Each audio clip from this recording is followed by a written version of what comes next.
সেই রাতটা আমার জীবনের সবচেয়ে দীর্ঘ রাত ছিল। ঘড়ির কাঁটা টিকটিক করে চলছিল, কিন্তু আমার মনে হচ্ছিল সময় যেন হিমায়িত হয়ে গেছে। তানভীরের বলা সেই শব্দগুলো আমার কানের পর্দায় ক্রমাগত প্রতিধ্বনিত হচ্ছিল। সাদিয়া, আমি আর নিজেকে সামলাতে পারছি না। আমার সমস্ত শরীর কাঁপছিল, বুকের ভেতর এক অজানা ঝড়। এই এক বাক্য আমার চেনা জানা পৃথিবীটাকে এক নিমেষে উলটপালট করে দিয়েছিল। আমাদের সম্পূর্ণ অন্য একজন মানুষে রূপান্তরিত করার প্রথম পদক্ষেপ ছিল সেটি। নমস্কার, মায়া ব্লগসের সকল শ্রোতাকে জানাই আন্তরিক অভিনন্দন। আশা করি আপনারা সবাই ভালো আছেন। আজ আমি আপনাদের জন্য নিয়ে এসেছি এক অসাধারণ প্রেম কাহিনীর অভিজ্ঞতা, যা আমার নিজের জীবনকে সম্পূর্ণ বদলে দিয়েছে। গল্পটি শোনার সময় আপনারা হেডফোন ব্যবহার করলে এর প্রতিটি মুহূর্ত আরও গভীরভাবে অনুভব করতে পারবেন। আর যদি আমাদের এই ধরনের গল্প আপনাদের ভালো লেগে থাকে, তবে চ্যানেলটি সাবস্ক্রাইব করে আমাদের পাশে থাকবেন। আপনাদের ভালোবাসা আমাদের এগিয়ে চলার অনুপ্রেরণা। আমার নাম সাদিয়া।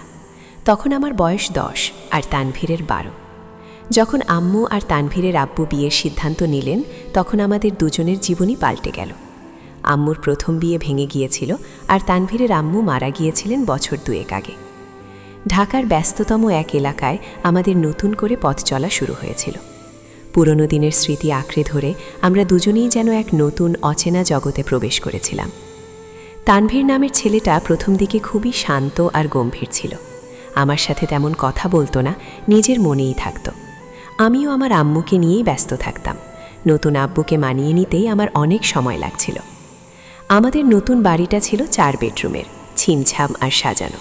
কিন্তু প্রথম কয়েক মাস যেন একটা অদ্ভুত নীরবতা আর শূন্যতা বিরাজ করছিল। আমি আমার নিজের রুমের কোণে বসে বই পড়তাম, আর তানভীর তার রুমে হয়তো ছবি আঁকত কিংবা কোনো রহস্য উপন্যাস নিয়ে ডুবে থাকত। আমাদের বাবা মায়েরাও চেষ্টা করতেন এই নীরবতা ভাঙতে, আমাদের দুজনকে কাছাকাছি আনতে, কিন্তু সব চেষ্টা ব্যর্থ হতো। আমি আমার বাবার অভাব অনুভব করতাম, আর তানভীর তার মায়ের। এই দুঃখবোধ আমাদের মধ্যে একটা অদৃশ্য প্রাচীর তৈরি করে রেখেছিল। তবে ধীরে ধীরেই সেই প্রাচীর ভাঙতে শুরু করল। বৃষ্টি ভেজা এক দুপুরে স্কুল থেকে ফিরে দেখি তানভীর বারান্দায় বসে খেলছে। তার হাতের একটা খেলনা ভেঙে গেছে, আর সে সেটা ঠিক করার ব্যর্থ চেষ্টা করছিল। আমি কাছে গিয়ে জিজ্ঞেস করলাম, কি হয়েছে তানভীর ভাইয়া? সে আমার দিকে তাকিয়ে দীর্ঘশ্বাস ফেলল। এইটা আর ঠিক হবে না। আমি একটু ইতস্তত করে বললাম, দেখি, আমি চেষ্টা করে দেখতে পারি। আমি অবাক হয়ে দেখছিলাম আমার ছোট ছোট আঙুলগুলো কি নিপুণভাবে খেলনাটা জোড়া লাগাতে সক্ষম হলো। তানভীর আমার দিকে তাকিয়ে হেসেছিল সেই প্রথম, আর আমিও তার হাসিতে যেন এক নতুন বন্ধুর খোঁজ পেয়েছিলাম। সেই দিন থেকে আমাদের বন্ধুত্ব শুরু। আমরা একসাথে পড়তে বসতাম, একসাথে খেলতে যেতাম, এমনকি রাতের বেলা বাবা মায়ের গল্পের আসরেও আমরা পাশাপাশি বসতাম। তানভীর ছিল আমার থেকে 2 বছরের বড়।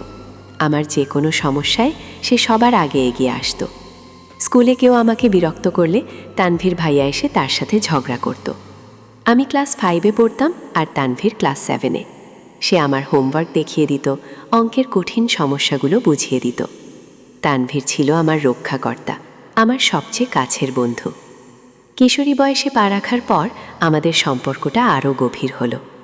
আমরা আর শুধু ভাই বোন ছিলাম না, ছিলাম একে অপরের গোপন কথার সঙ্গী। আমি তাকে আমার সব স্বপ্ন, সব ভয় বলতাম। সেও তার ভবিষ্যৎ পরিকল্পনা, তার গোপন ইচ্ছাগুলো আমার সাথে ভাগ করে নিত। আমরা দুজনেই ছবি আঁকতে ভালোবাসতাম। তানভীর ভাইয়া প্রাকৃতিক দৃশ্য আঁকত, আর আমি মানুষ।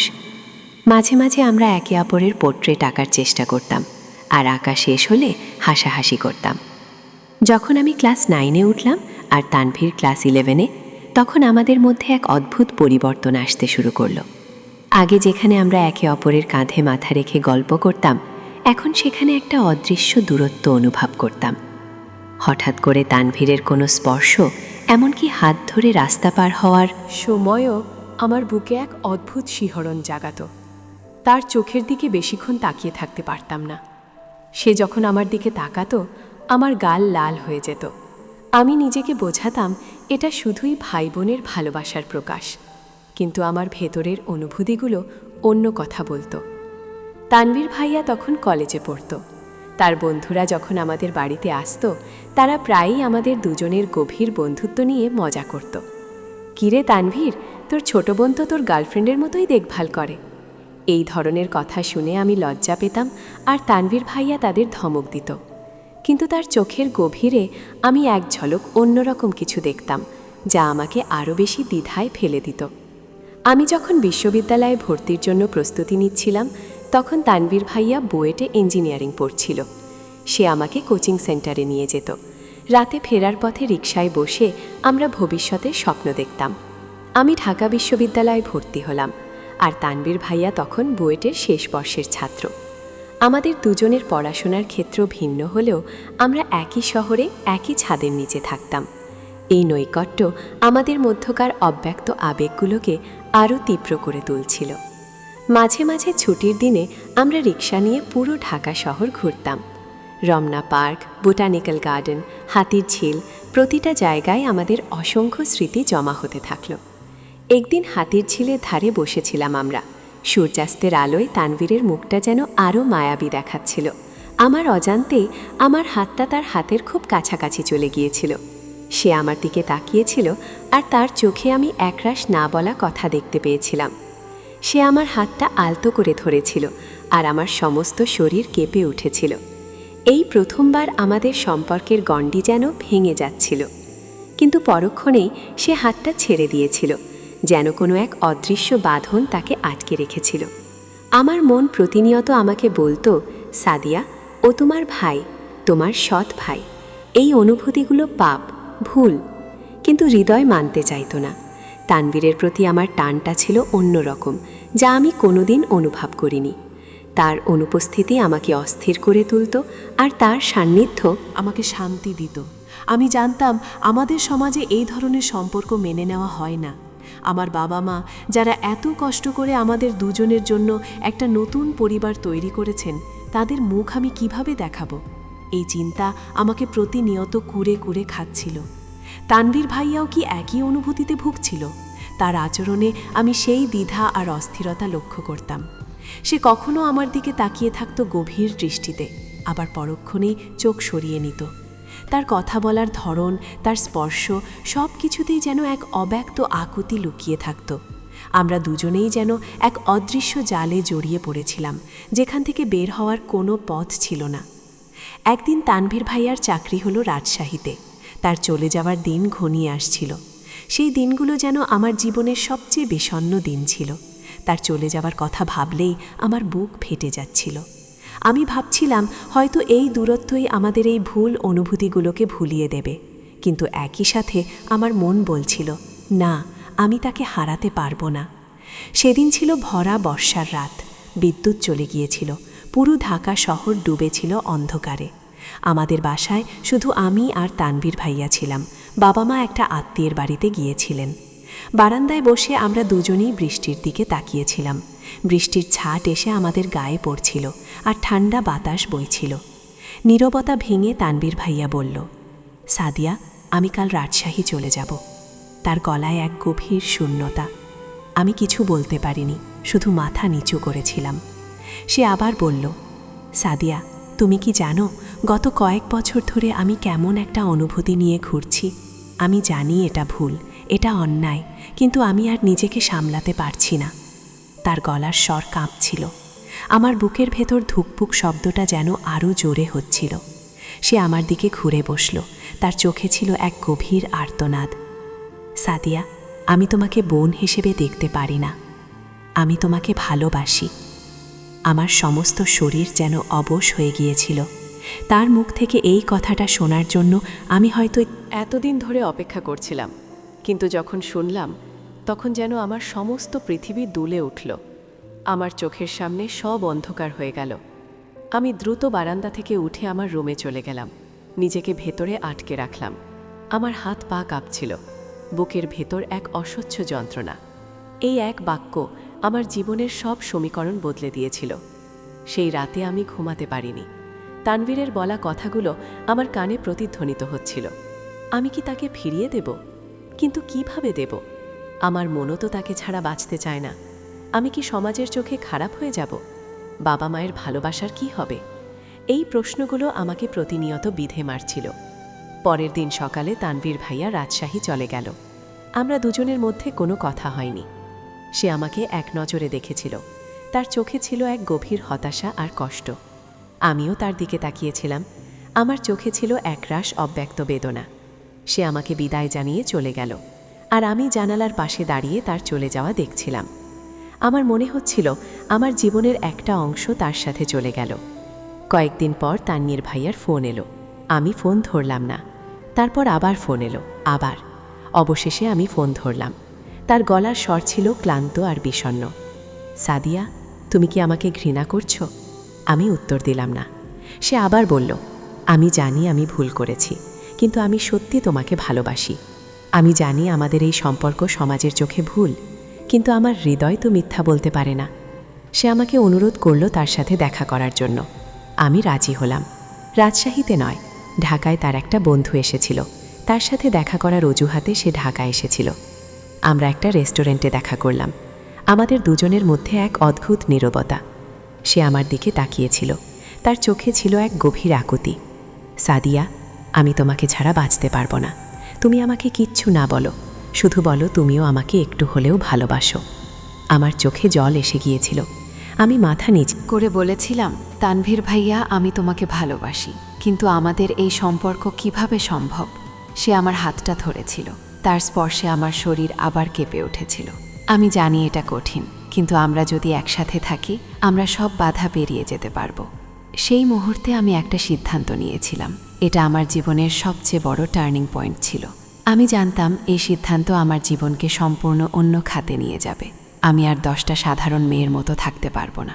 আমাকে হয়তো অনেক প্রতিকূলতার সম্মুখীন হতে হবে, সমাজের কটূক্তি শুনতে হবে, এমনকি আমার বাবা মায়ের মনও ভাঙতে পারে। কিন্তু আমি আর আমার ভালোবাসাকে অস্বীকার করতে পারছিলাম না।